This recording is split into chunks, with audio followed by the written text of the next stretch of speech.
JonnyPink, good morning. This is Han Park and it is pretty awesome out here. It's sunny. There's not as many hummingbirds as I was hoping for, but yesterday I was out with James and we went out to Satwiwa. I'll list it down below.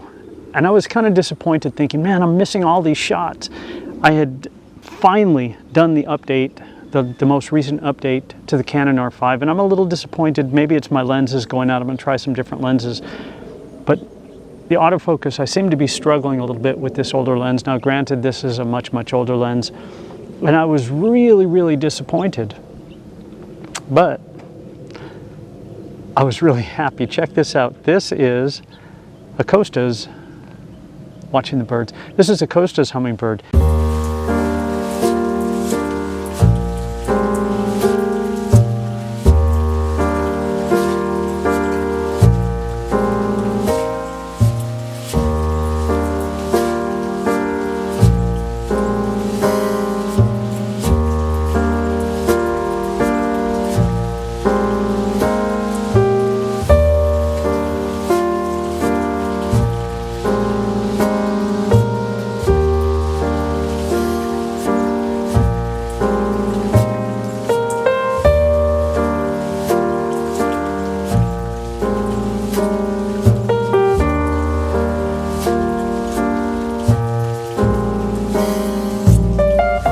Very cool. They look to me much like some of the others, except they're purple instead of the bright red and orange. It's absolutely beautiful.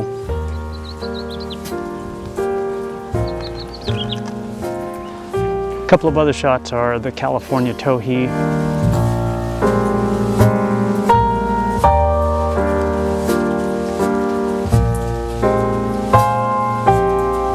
The spotted towhee, that was really exciting.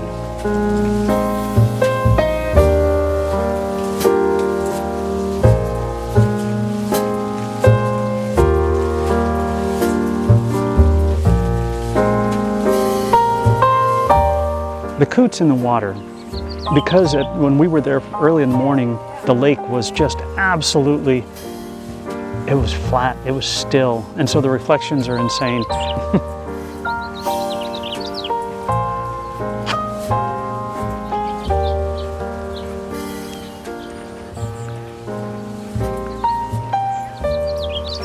There was something in the water. I wasn't quite sure if you're at Sepulveda or something, you see the turtle's nose sticking out of the water. In this case, this was a bubble, and I was really excited about that too.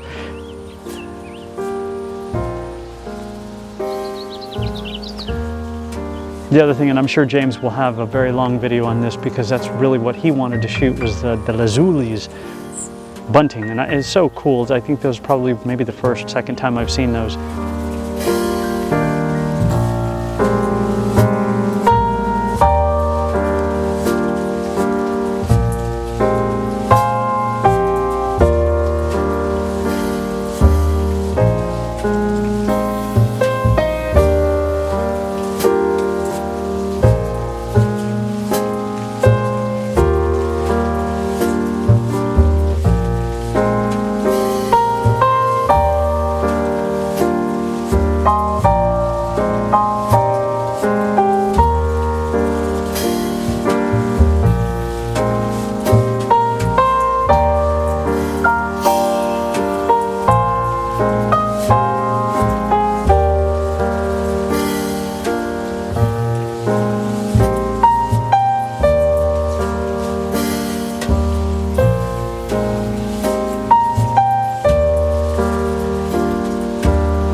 A lot of fun to be out there.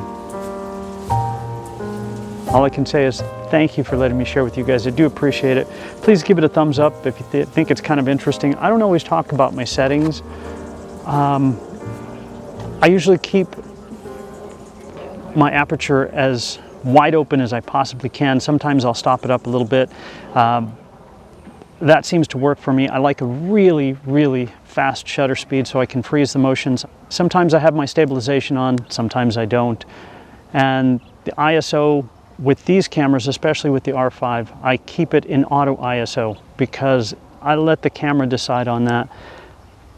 And 9 times out of 10, it's so spot on, it's awesome. But then of course, like anything, since you're dealing with raw files, once you get it dumped into your computer and you start working on it, it's fine. You can adjust it any way you want, and it's absolutely amazing. Bottom line in all this stuff, it's just supposed to be fun. You know, do the best you can, have fun with it, share it with somebody. Most of the time we're sharing it on Instagram, but when I share something on Instagram, it's also going into a video. So when you look at it on Instagram and you open it up, it looks nice, it looks great. But when I see it on my big screen, you know, so what is it, 70-inch television or something like that, casting to that, it still looks great, and that is the quality that I always go for. That's it, man. JonnyPink, again, thank you so much for letting me share with you guys. You have a fantastic day out there. Whatever it is you're going to be doing, I think it's time for a new lens. I really, really do. Roll the dice. New lens time. JonnyPink, man, thank you again. You guys have a fantastic day out there. I'll see you.